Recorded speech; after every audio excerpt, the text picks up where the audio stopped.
नमस्कार। मेरे इस YouTube चैनल पर आप सभी का हार्दिक स्वागत है, अभिनंदन है। मैं हूं doctor Vrinda Singh, associate professor home science, government girls college Jodhpur. मेरे दोस्तों, पिछले वीडियो में मैंने आपको क्लासिफिकेशन ऑफ प्रोटीन के बारे में डिटेल्स बताया है। पूर्ण प्रोटीन, आंशिक प्रोटीन और अपूर्ण प्रोटीन डिटेल्स मैंने बता दिया आपको। तो आप प्रीवियस वीडियो में जा करके मेरे आप देख सकते हैं। और आज के वीडियो में मैं आपको व्युत्पन्न प्रोटीन के बारे में बताऊंगी। कुछ हमारी छात्राएं कहती हैं कि मैडम आप हमें हिंदी में बताइए। अरे मेरी बेटियां, मैं आपको हिंदी में ही पढ़ा रही हूँ, मेरे बच्चों में हिंदी में ही पढ़ा रही हूँ। हिंदी और अंग्रेजी दोनों ही शब्दों का इस्तेमाल कर रही हूँ ताकि अंग्रेजी पढ़ने वाले बच्चों को भी सुविधा मिले और आप हिंदी वाले भी समझ सको। डेरिवेटिव्स मतलब व्युत्पन्न प्रोटीन। व्युत्पन्न प्रोटीन का मतलब ये होता है मेरे बच्चे कि जब शारीरिक दबाव या भौतिक क्रिया या ताप के प्रभाव से या जब जल का विश्लेषण होता है या पाचक रसों का जब प्रभाव पड़ता है तो उसके प्रभाव के कारण प्रोटीन का आंशिक रूप से विखंडन होता है। कितना होता है? पार्शियल डिसइंटीग्रेशन होता है। पार्शियल, आंशिक रूप से उसका विखंडन होता है, डिसइंटीग्रेशन हो जाता है ना। और उसके फलस्वरूप जो उत्पाद बनते हैं, जो प्रोडक्ट्स बनते हैं, उसी को हम कहते हैं कौन सा? व्युत्पन्न डेरिवेटिव्स। क्या बोलते हैं उसको? व्युत्पन्न डेरिवेटिव्स। कैसे?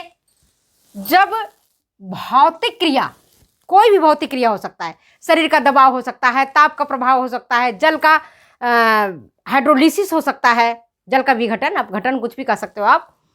तो उनके पश्चात या पाचक रसों के जब क्रिया होती है उसके फलस्वरूप प्रोटीन पर जब वो एक्ट करता है और प्रोटीन जब टूटता है, आंशिक विघटन तो होता है, मतलब पूरा नहीं टूटा, आधा टूटा, आंशिक मतलब पार्शियल विघटन होता है, तो उसको हम कहते हैं व्युत्पन्न प्रोटीन, डेराइव्ड प्रोटीन। समझ गए बात को? क्या है डेराइव्ड प्रोटीन? मैंने पहले वीडियो में आपको सिंपल प्रोटीन, कंजुगेटेड प्रोटीन और इन दोनों के बारे में आपको बता दिया है। हाँ, एक चीज बताती हूं, अब तक कितने प्रकार के अमीनो अम्ल हैं आपको मालूम होना चाहिए, क्योंकि जब प्रोटीन टूटता है तो उसका सबसे सरलतम इकाई होता है अमीनो अम्ल। क्या होता है? अमीनो अम्ल, अमीनो एसिड, जिसमें से इस 22 में से 10 अमीनो अम्ल जो है वह तो आवश्यक अमीनो अम्ल है, जिसे हमें लेना ही पड़ता है, जो वृद्धि और विकास के लिए नितांत आवश्यक है। जैसे ट्रिप्टोफैन बालकों की वृद्धि और विकास के लिए नितांत आवश्यक है। हिस्टिडीन बहुत जरूरी है। और इसमें से 5 अमीनो अम्ल ऐसे हैं जो कि आवश्यक तो नहीं कहेंगे, आवश्यक तो 10 हो गए, आंशिक रूप से आवश्यक कह सकते हो, उसको नाम दे सकते हैं अपन, है ना। आवश्यक अमीनो अम्ल 10 होते हैं, आंशिक रूप से मतलब जो उसमें सभी कुछ न कुछ अमीनो अम्ल की कमी रह जाती है, 1-2 लैकिंग हो जाता है, तो वो अमीनो अम्ल है।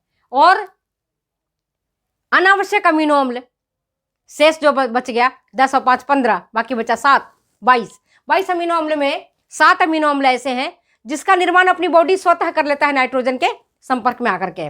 तो मैंने आपको यह बताया है अमीनो अम्ल के बारे में। 22 अमीनो अम्ल ऐसे हैं जिसमें से 10 अमीनो अम्ल तो आपके हो जाते हैं आवश्यक, और आंशिक रूप से आवश्यक 5 अमीनो अम्ल है, और शेष अमीनो अम्ल होता है जो अनावश्यक होता है।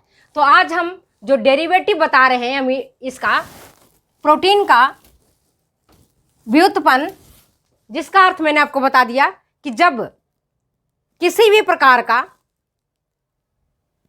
शारीरिक दबाव होता है, पाचक एंजाइम्स होता है, जल का अपघटन होता है, या कोई भी क्रिया होती है, ताप का प्रभाव पड़ता है, तो उसके फलस्वरूप प्रोटीन पर एक्ट करता है और प्रोटीन का पार्शियल डिसइंटीग्रेशन हो जाता है, आंशिक रूप से विघटन हो जाता है। आंशिक रूप से जब विघटन हो जाता है तो उसी को हम कहते हैं डेरिवेटिव। अब ये डेरिवेटिव देखोगे, जो मैंने आपको बता दिया, पिछला वीडियो में बताया था कि मैं इसको अब मैं समझा रही हूं, अब समझने का प्रयास करना। जो बच्चे टीजीटी की परीक्षा दे रहे हैं, पीजीटी की परीक्षा दे रहे हैं, उनके लिए खास कर से तो ये दो प्रकार के हैं। कौन से? प्राइमरी और सेकेंडरी। व्युत्पन्न प्रोटीन दो प्रकार का है, प्राथमिक व्युत्पन्न प्रोटीन और दूसरा होता है द्वितीयक व्युत्पन्न प्रोटीन। प्राइमरी डेरिवेटिव प्रोटीन या प्रोटीन डेरिवेटिव्स बोल सकते हो, और द्वितीय प्रोटीन डेरिवेटिव्स बोल सकते हो, द्वितीयक। सेकेंडरी मीन्स द्वितीयक। प्राथमिक में क्या होता है कि जब भी ये प्राथमिक डेरिवेटिव जो है ये खास करके तब बनता है जब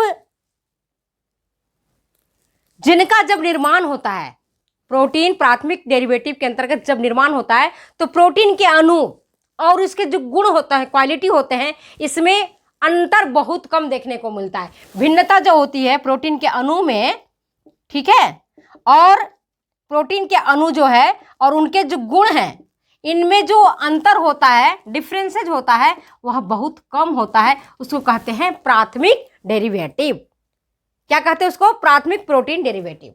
अब प्राथमिक प्रोटीन डेरिवेटिव को अगर हम बांटते हैं तो तीन भागों में बंटता है। ये तीन प्रकार के होते हैं। एक होता है प्रोटीन, दूसरा होता है मेटा प्रोटीन और तीसरा होता है कोएगुलेटेड प्रोटीन। हिंदी वाली छात्राएं समझें, प्राथमिक प्रोटीन डेरिवेटिव्स को तीन प्रकार में बांटा गया है, या तीन प्रकार के हैं, जिसमें पहला है प्रोटीन, दूसरा है मेटा प्रोटीन और तीसरा है कोएगुलेटेड प्रोटीन।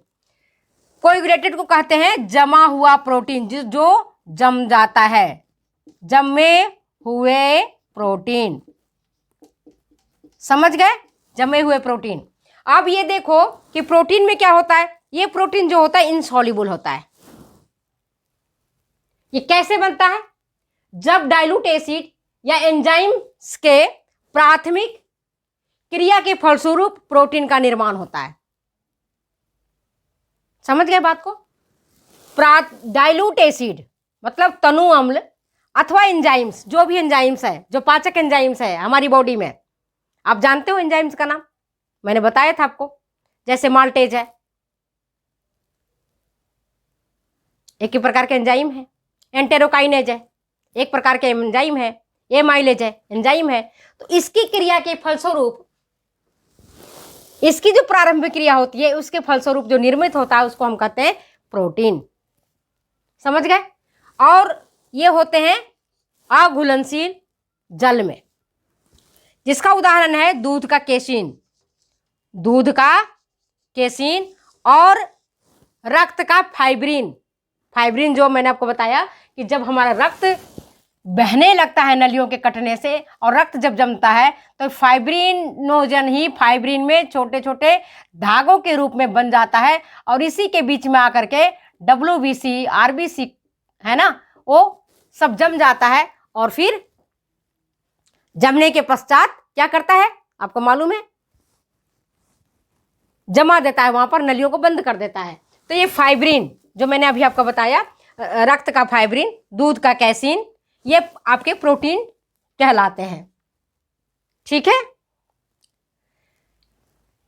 प्राथमिक प्रोटीन के रूप में अगर देखोगे तो कच्चा मांस, कच्चा अंडा, ये व्युत्पन्न प्रोटीन नहीं होता है, लेकिन जब इसको आप पकाते हो तो अंडा जम जाता है, जब आप पकाते हो तो मांस जम जाता है।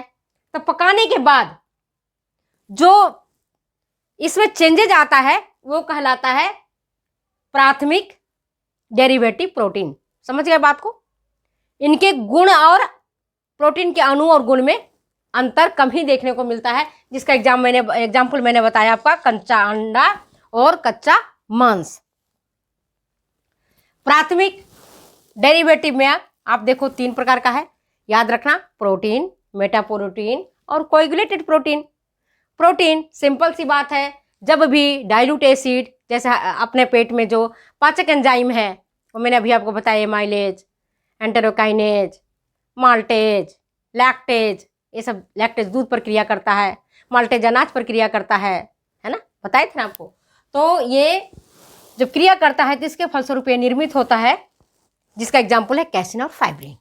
अब ये देखो मेटाप्रोटीन में क्या होता है, ये बनता है एसिड और अल्कली की आगामी क्रिया के फलस्वरूप, एसिड और अल्कली की आगामी क्रिया के फलस्वरूप इसका निर्माण होता है।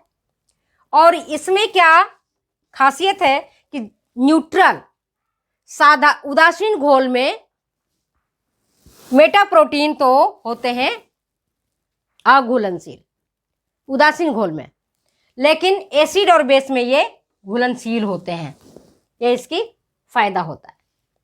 इसका उदाहरण अगर कोई पूछे मेटाप्रोटीन का उदाहरण क्या है, एग्जाम में आता है, डेप्थ में आता है, तब आप बताओगे एसिडिक एल्बुमिन, बेसिक एल्बुमिन, सिंटोनिन, एल्बुमिनेट, ये सारे जो उदाहरण हम आपको बता रहे हैं ये मेटाप्रोटीन के उदाहरण है ना। एल्बुमिन में ही एसिडिक हो जाता है, एल्बुमिन ही बेसिक हो जाता है, सिंटोनिन हो जाता है, ये सब जो है मेटाप्रोटीन के उदाहरण है।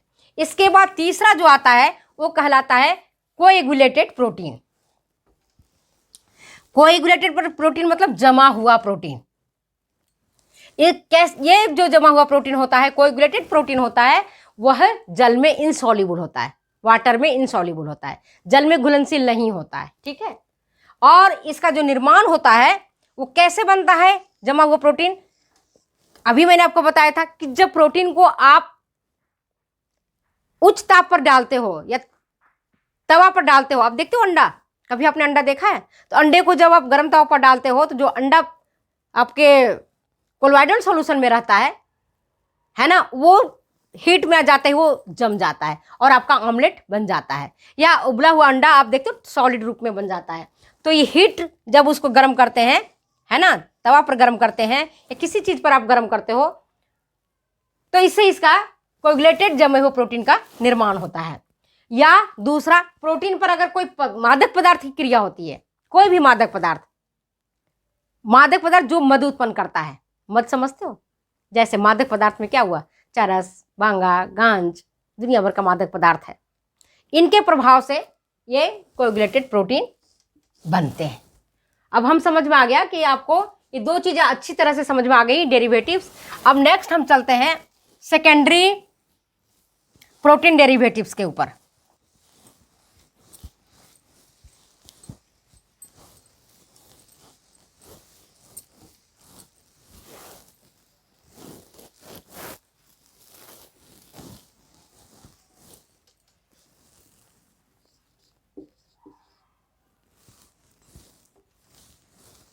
सेकेंडरी प्रोटीन डेरिवेटिव्स, ये भी 3 प्रकार का होता है। क्या? पेप्टोन्स, दूसरा होता है प्रोटियोज, और तीसरा होता है आपका पेप्टाइड्स। अब ये देखोगे कि ये कैसे बनता है सेकेंडरी। प्राइमरी तो मैंने आपको बता दिया था किस प्रकार से बना। सेकेंडरी डेरिवेटिव्स जो बनता है वह ताप के प्रभाव से, जल विश्लेषक से, या पाचक रसों की क्रिया के फलस्वरूप सरल प्रोटीन और संयुक्त प्रोटीन का पुनः विखंडन होता है। जो सिंपल प्रोटीन था, मैंने पिछले वीडियो में बताया था सिंपल प्रोटीन कौन कौन से हैं और कंजुगेटेड प्रोटीन कौन कौन से हैं।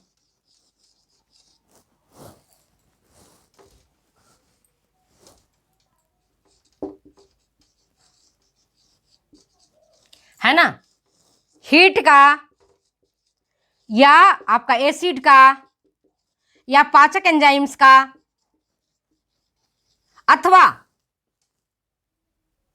अन्य किसी हाइड्रोलिसिस के कारण, जल अपघटन के कारण कोई भी क्रिया होती है तो सब सिंपल मतलब साधारण प्रोटीन और दूसरा कंजुगेटेड प्रोटीन जिसको हम कहते हैं संयुक्त, संयुक्त प्रोटीन। साधारण प्रोटीन कौन सा? जिसमें केवल अमीनो अम्ल होता है, केवल अमीनो अम्ल होता है, जैसे हीमोग्लोबिन। एग्जाम्पल बताते हैं, मक्के का जीन, ये सब सिंपल प्रोटीन है। संयुक्त प्रोटीन, इसका एग्जाम्पल है हीमोग्लोबिन, जिसमें अमीनो अम्ल के साथ दूसरे पोषक तत्व भी रहते हैं।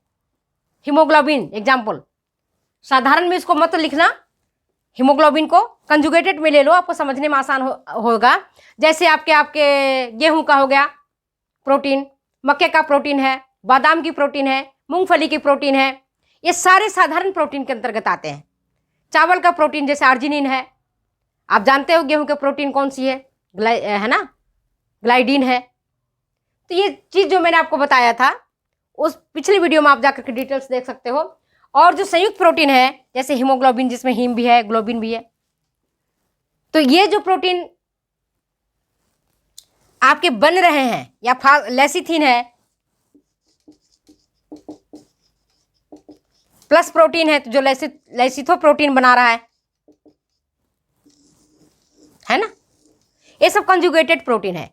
तो इसके कारण इनका पुनः विखंडन होता है, फिर से इनका विखंडन हो जाता है, और विखंडन होने के दौरान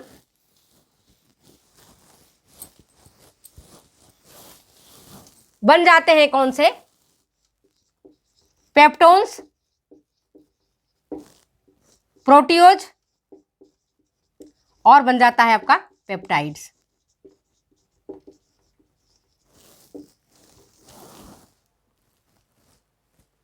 तो सेकेंडरी प्रोटीन डेरिवेटिव्स हैं वो 3 प्रकार के होते हैं, पेप्टोन्स, प्रोटियोज, पेप्टाइड्स। जनरली जब हम सेकेंडरी डेरिवेटिव की बात करते हैं तो जो प्रोटीन पाचन के दौरान, अब जब आप डाइजेस्टिव सिस्टम आप पढ़े होंगे तो देखे होंगे कि पेप्टोन्स बनता है, प्रोटियोज बनता है, और फिर पेप्टाइड्स में डाइपेप्टाइड्स हो सकता है, ट्राइपेप्टाइड्स हो सकता है, और पॉलीपेप्टाइड्स हो सकता है। ठीक है ना, तो ये बनते हैं, ये कहलाते हैं सेकेंडरी डेरिवेटिव्स ऑफ प्रोटीन। तो पेप्टोन्स जो होता है वो जल में अघुलनशील होता है,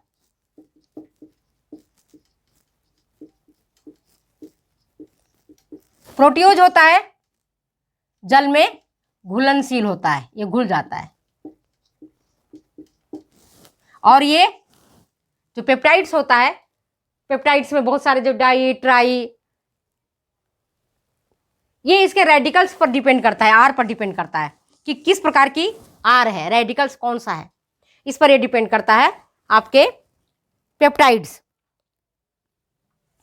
इस प्रकार से मैंने आपको डेरिवेटिव्स के बारे में बताया। इसके बाद एक चीज जो रह गया था, स्रोतों के आधार पर हम जो वर्गीकरण किए थे उसके बारे में आज हम थोड़ा सा देख लेते हैं कि उसमें किस प्रकार का प्रोटीन है।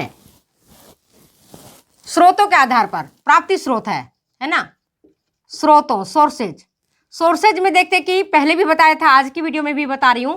एक होता है, आप किससे मिलता है? आपको एनिमल से, और दूसरा होता है प्लांट से।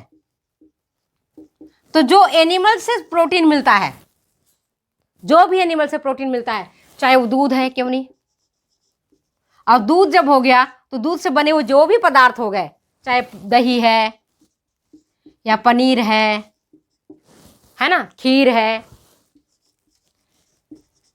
इसी प्रकार से मांस है, ये जानवरों से प्राप्त होता है, मछली है, अंडा है, अंडा भी पूर्ण है ना, पूर्ण प्रोटीन है। इसका जो जैविक मूल्य होता है, बायोलॉजिकल वैल्यू, वह बहुत हाई होता है। जैविक मूल्य बहुत अच्छा होता है, हाई होता है, और छोटे बालकों की ग्रोथ एंड डेवलपमेंट के लिए एनिमल प्रोटीन अच्छा माना जाता है, क्योंकि इसमें सभी आवश्यक, जो 10 आवश्यक अमीनो अम्ल है, ये इसमें उपस्थित होते हैं, है ना।